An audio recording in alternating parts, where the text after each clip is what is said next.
நீங்க அடிக்கடி ரயில்ல பயணம் செய்கிறவரா? ஸ்டேஷன்ல இறங்குனதும் அந்த புளி சாதம், தயிர் சாதம் இல்லனா எண்ணெயில பொரிச்ச பஜ்ஜி, சமோசா இதையெல்லாம் சாப்பிட்டு அழுத்து போச்சா? நல்ல தரமான சாப்பாடு கிடைக்காதான்னு ஏங்கி இருக்கீங்களா? அப்போ இந்த மெகா குட் நியூஸ் உங்களுக்கு தான். இந்தியன் ரயில்வே ஒரு அதிரடியான அறிவிப்பை வெளியிட்டிருக்கு. இனிமே நம்ம ரயில்வே ஸ்டேஷன்களில் டீ கடை, ஜூஸ் கடை மட்டும் இல்லாமல் McDonald's, KFC, Pizza Hut, Baskin Robbins, ஹல்திராம்ஸ்னு பெரிய பெரிய பிராண்டு கடைகளும் வரப்போகுது. ஆமாங்க, நீங்கள் கேட்டது நிஜம்தான்.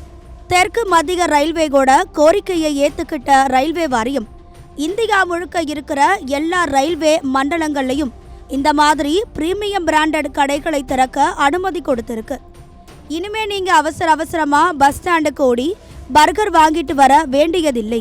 ஸ்டேஷனுக்குள்ளேயே உங்கள் ஃபேவரட்டான பிராண்ட் சாப்பாட்டை வாங்கி ருசிச்சு சாப்பிடலாம். இதில் சாப்பாடு மட்டும் இல்லை, ரெபோக் மாதிரி பெரிய பிராண்டு கடைகளும் வரப்போகுதாம். சரி, இவங்க எப்படி கடை போடுவாங்க?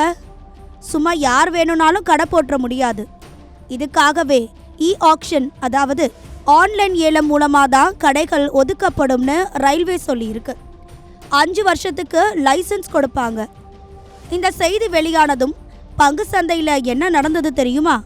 இந்த பெரிய பிராண்டுகளை நடத்தும் Westlife Foodworld Limited, Sapphire Foods, Jubilant FoodWorks போன்ற கம்பெனிகளோட பங்குகள் எல்லாம் ஒரே நாளில் ஏறி இறங்கி பயங்கரமாக ஆக்டிவாக ஆயிடுச்சு.